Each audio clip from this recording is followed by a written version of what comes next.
안녕하십니까, 정인태입니다.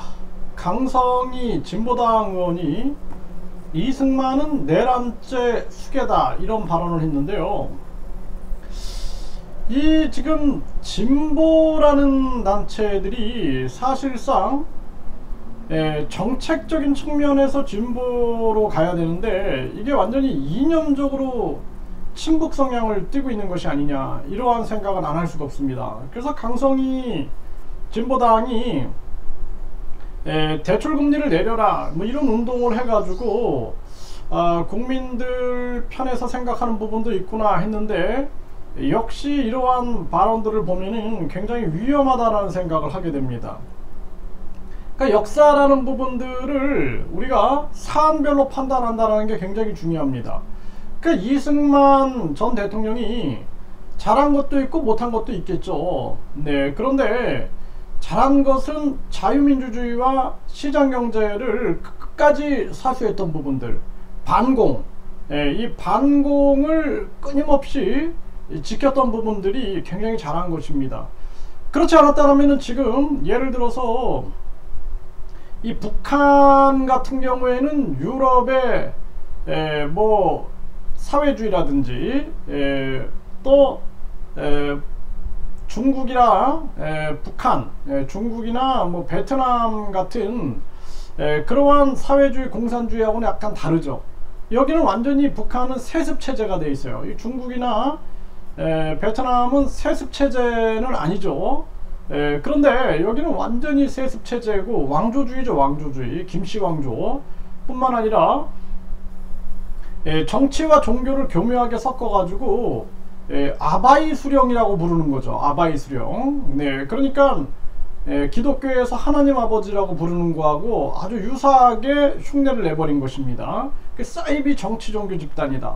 여기다가 파시즘에다가 군국주의에다가 공산주의 사회주의를 다 짬뽕해 가지고 아주 이 지구상 역사 속에서 전혀 찾아보기 힘든 그러한 정치 종교 집단을 만든 게 그게 바로 북한이다라는 거예요. 그 북한에 대해서는 비판 안 하고 이승만 내란죄 수괴다? 있을 수 없는 일이죠. 그래서 저는 이승만 전 대통령이 그 자유당이 부정선거로 인해서 4.19 혁명이 일어나고 그리고 결국에는 하야하고 망명하고, 이건 아주 수치스러운 역사다, 저는 그렇게 판단하고 있습니다. 하지만 이승만 전 대통령이 공산주의에 대해서 강력하게 반공 정책을 펼쳤던 거, 그리고 뿐만 아니라 자유민주주의와 시장경제를 지킨 것은, 이거는 굉장히 대한민국 국민들로서 감사해야 할 부분이다, 저는 그렇게 판단하고 있어요.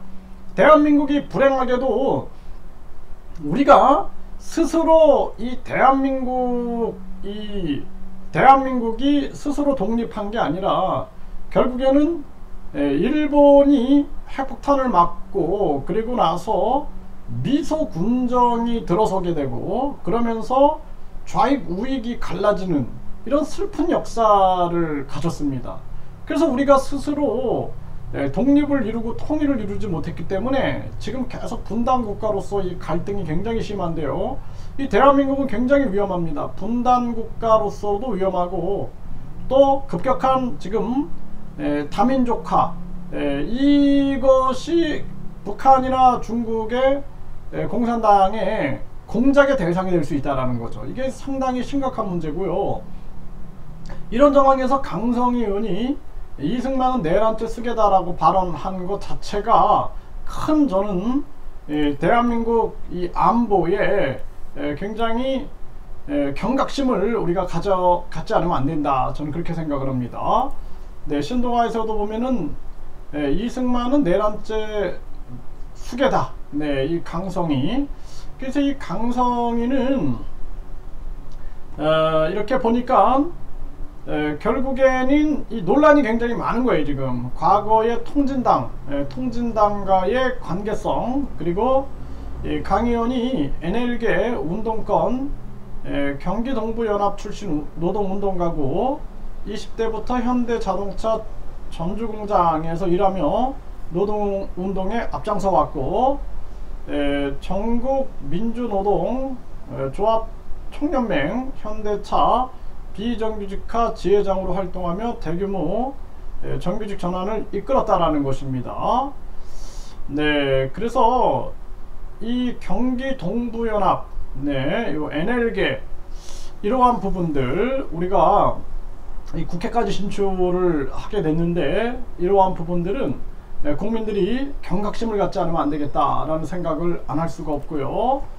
네, 디지털타임스에서도 보면은 강성희, 이승만, 내란죄 수계, 후폭풍, 조원진은 통진당 부활 세력 북한으로 추방해야 한다 이런 주장을 했고요. 네, 진보당 강성희 민주당 초선 모임인 철험에 가입했다. 그런데 다시 철험회에서 탈퇴했다 이러한 기사가 나오고 있어요. 네, 강성희 이승만 내란 목적 수계 전효옥은 분노 저들은 돈 먹어도 우상화 이러한 비판을 하고 있는 정황입니다. 그래서 우리가 북한 김일성, 김정일, 김정은 이 왕조 체제를 비판하지 않고 또 북한의 민주화와 북한의 비인권화를 비판하지 않으면서 대한민국 대통령들을 아주 편향적으로 비판하는 이러한 부분에 대해서는 냉철하게 우리가 입장을 정리해야 한다 이렇게 말씀드립니다.